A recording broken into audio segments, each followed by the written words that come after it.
Stephen, if I may ask you to chair today's debate, because I'll be talking a lot, but it's not for me, to run the conversation. So if you could help, that would. Right. So I see what you mean. I'll just try and keep things on a track and work out what the track is as I'm going along. Reassembling Britain. Can we still live together? Obviously, we have two options. We can either somehow amend our relationship, or we can fall apart and not just into two pieces, but perhaps even four. So the first question is, why are we drifting apart? And I'm not saying that it's just Britain. The whole world is drifting apart. You probably remember Mrs. May and Boris Johnson proroguing the parliament several times. Now, how is that? What can we call it? What can we call Brexit? A debate that wasn't there, with BBC being so impartial, rightly so, you may say, that the populists had all the time to them, because it was enough to say a lie, and in order to explain that this is a lie, you were running out of time. So no wonder that those in the debates on Brexit lost. That's how populism works. We are discussing this because we may have a Scottish referendum and the Scottish independence, which is roughly over 50% now. It may change.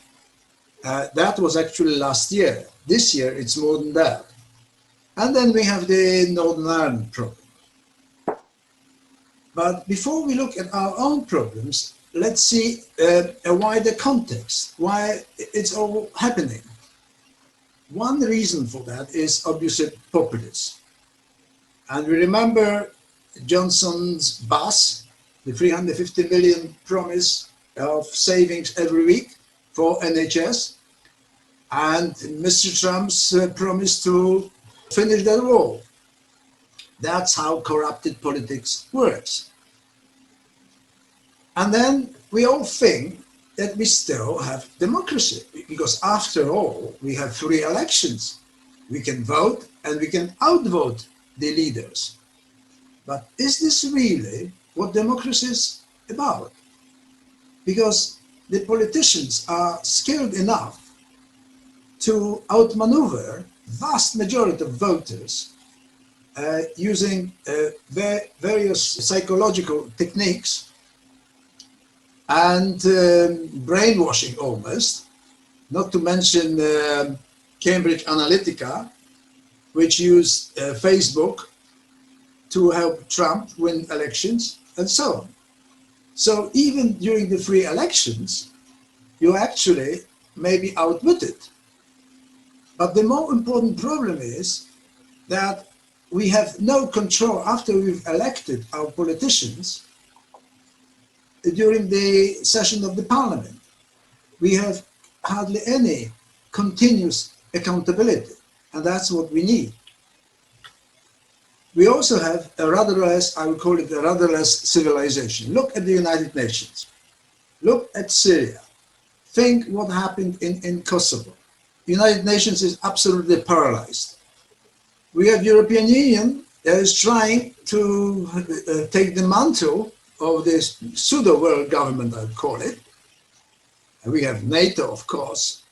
And then we have the real leaders, or the leaders to be, Russia and China. And all of that gives us the image of a sinking planet. Now, if that was only these worries, that probably would be enough. But there was a gentleman living 2,500 years ago called Heraclitus. And he said, Pantare, everything changes, everything flows. So we know that change is normal. And gradually, you may think, politics will change. The problem is that change is no longer linear. It's exponential. We live in exponential times. And to bring to you some kind of understanding what it means is, imagine that in 9 years' time, what takes a year today in any domain of human activity would take about a week. And I would, if you have any debates on any subject, think just about that particular change in circumstances. How fast the world will be moving and how chaotic it will become because our mind is simply not adjusted to that.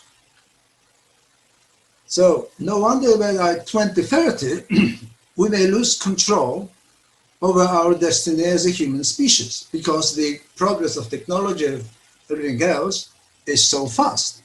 So by then we may have a single digital thinking entity far exceeding all human intelligence. It won't be superb, it won't be the finished product, it will be something which I call immature superintelligence, but in effect, it will take decisions, de facto decisions from us. So we have about a decade to keep control of over our destiny. And if you don't believe the year 2030, you're welcome to go to the internet. There are plenty of very renowned scientists that say exactly this. So, is there any hope we can revive democracy, you may wonder? Have you heard that? Turkeys don't vote for Christmas. Of course they don't. Would then the politicians have any interest in changing the situation when they have been in the parliament for 40 years, like Ken Clarke, and they've made a career of politics? I mean, it's preposterous that something like this is not contested, that we meekly accept this situation. But that's what it is. So don't expect that the politicians will change and will improve democracy. I'm absolutely fatalistic about that. But I don't think that it's only should blame the politicians, because we as citizens, as society, are in some way contributing to this crisis in politics. And I give you one question. What these three TV series have in common? Well, they've all run a long time. Yes. Anybody has any other suggestion? Well, it's about the common man, isn't it, in one way or another? Yes. Anything else? The supremacy of the thug. No, very close, very close. In my view, it depends how you look at that. So any answer is good. But in my view, they make adversarial relationships seem to be normal. And I have never ever, for several years, seen any nice, pleasant, amicable scene. They are all adversarial, antagonistic, because that's how society is. And think about the impact of these series on the young people and generations. We are becoming like the East Enders. And that is really very, very bad. But it doesn't have to be like that. You may ask why Finland has been the happiest country in the world 4 times in a row. Why is that? We are somewhere in the middle, by the way, of 70 countries that were contested. Consensus in politics and life is the norm. Most of these governments are not only coalition governments, but even if they have almost a majority, the law has to be passed with double majority. That means not just the MPs, but the number of voters that voted in the elections. So, can we improve on that? I asked that question in my third book, Democracy for a Human Federation, where I proposed a new type of democracy called the consensus presidential democracy, based on 4 pillars. The first one is balanced rights and responsibilities. I think it's so obvious that I skipped that. The second one is the political consensus, that we should have rather the coalition governments and not the single majority party government. The argument has been that this makes us stronger and better equipped to satisfy people with the higher GDP income per head. 25 years ago, we were 18 in the world in terms of GDP per head. Now we are 28. And that's for you what the single majority government, the single party majority means. We really need political consensus. And then we need federalization. As it happens, it also now may impact us.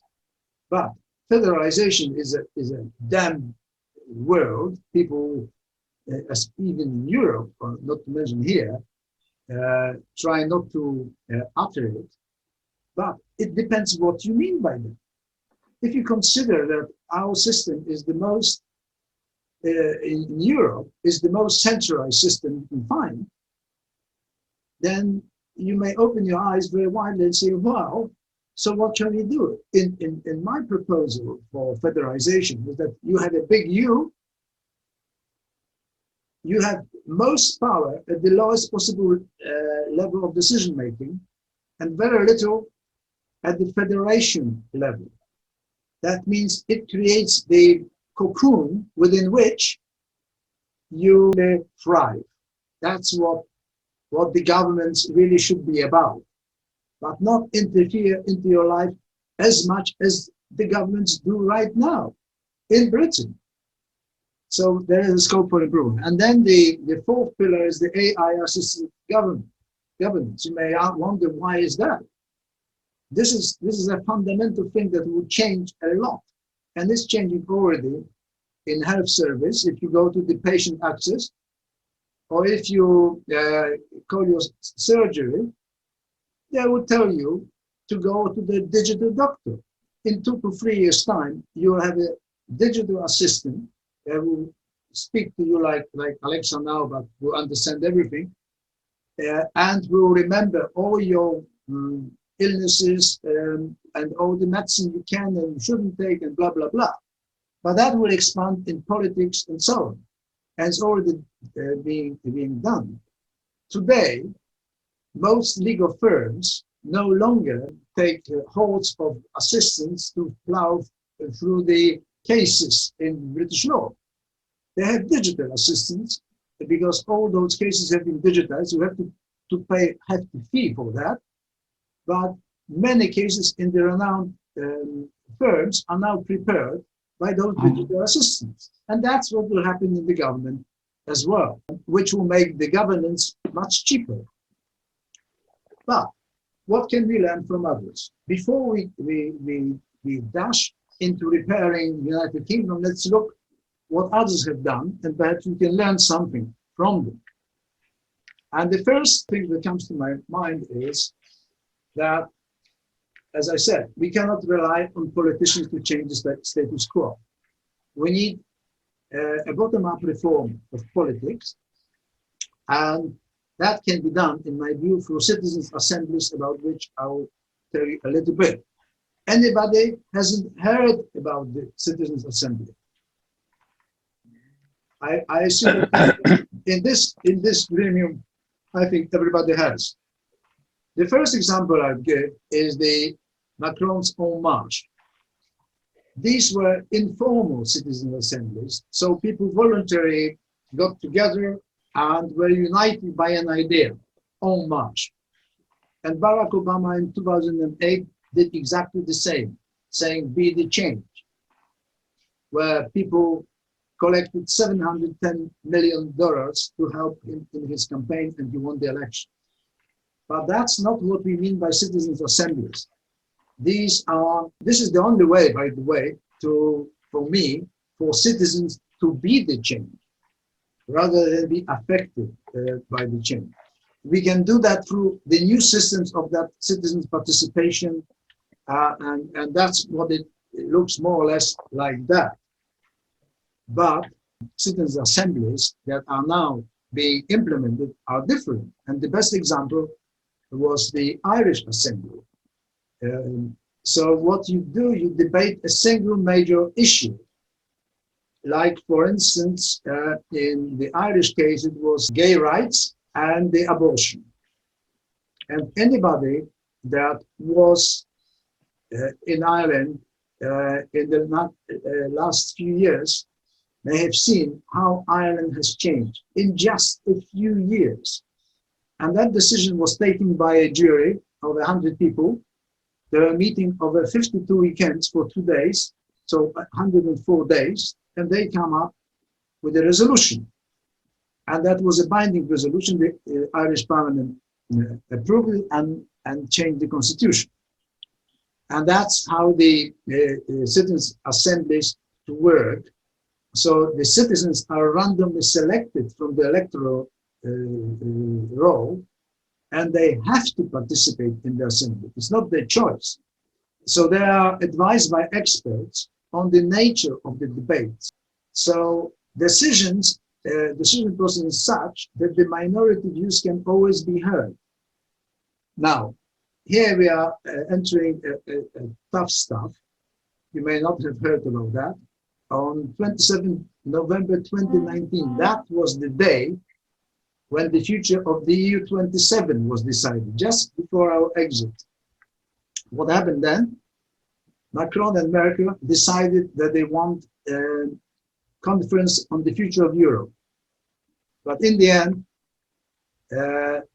on the 9th of May this year, it was inaugurated. There was a strong opposition from the Council, so much that even in March, 16 countries wanted to boycott it.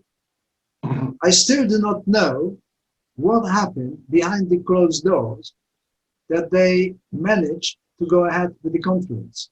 And so not many people in Britain know about it. It doesn't mean that it will end up in a happy end. We will see it, but it's the major trial for the European Union. I can't imagine what will happen if it fails now, once the expectations are so high. So I just skipped that. I can show you, these are the topics that are being discussed, 10 topics. The most important one is the European democracy. Do you know what they did? Initially, it was called constitutional matters. But then those 16 countries wanted to boycott it, so they did what they did. They changed the name. So this is a major event, unparalleled worldwide. I don't think that anywhere in the world it has ever happened, and it will have a major impact on the European Union, and probably on us as well, indirectly. So those 10 topics are like ideas.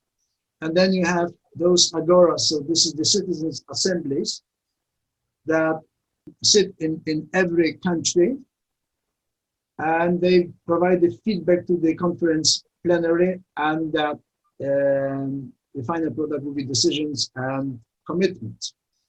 So you have 360 members in the conference plenary, which is composed of the executive board, 3 members. So you've got this is typical European dealing. You've got just three commissioners from the European Commission, 54 members from the European Council. So it means every country delegates 2 members from the government. You have 108 members from the parliament. You have 108 members from national parliaments, 80 members from citizens' assemblies. And the stumbling block was this, that citizens' assembly members were not supposed to be participating in the plenary, but that didn't go through, and finally it happened. So they are now the part of the conference plenary, and this is like a bombshell, right? We never know where the conference is going because of that. This is the most important decision that Europe finally made. And then you've got 27 citizens from national assemblies. So each country delegates 1 person from the National Assembly and some from other regions and delegates. And around that, around each National Assembly, there are sort of over the whole 9 months period, because it ends in spring next year, you will have like Edinburgh Fringe festivals, which is mixture of politics and music, concerts, and so on, just to keep people happy, culture and art mixed with serious politics. Now, I went to Financial Times today, and what did I find? I found this. He was an advisor to Theresa May. He thinks that such a conference, the approach to keeping us together should be based on 5 pillars. That we should avoid emotional case, that we should focus on economy and to replace project fear with project unknown. I like it very much. Labour must take a leading role, and I added Gordon Brown, Tony Blair, he himself, he's a conservatist. Boris Johnson should stay away. Show off Rishi Sunak and Ruth Davidson. I like it as well. Delay a referendum, but do not refuse it. I essentially agree with everything. I'm not sure what is your view. But I have my own proposal. So I created that website for the European conference.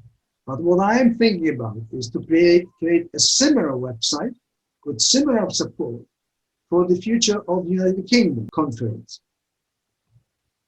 Boris Johnson has announced just after the Scottish elections that he will be organizing, of course this is euphemism, a post-COVID 4 Nations conference. Now, my suggestion would be to turn in the convention on the future of the UK, and I think it is unavoidable that this will happen. What should then follow is that the Scots should be promised a referendum after that convention, not before. Because in my view, they have every right to have a referendum, whether we like it or not. But it would be unfair even to the Scots themselves if they didn't see what the real options are and what could be a new arrangement within the UK. So then I would suggest to create regional assemblies in the regions of the UK. How many regions, that's debatable, which would come up with binding resolutions, say by the end of 2022. The assemblies could be supported by the Polish system. I mean, there is no other system in the world that can do it. And then they could run this the referendum in Scotland if they still want it. And finally, if Scotland votes out, you would call a constitutional convention as the last resort to keep them. So we have a written constitution, perhaps a new arrangement. And that's the end.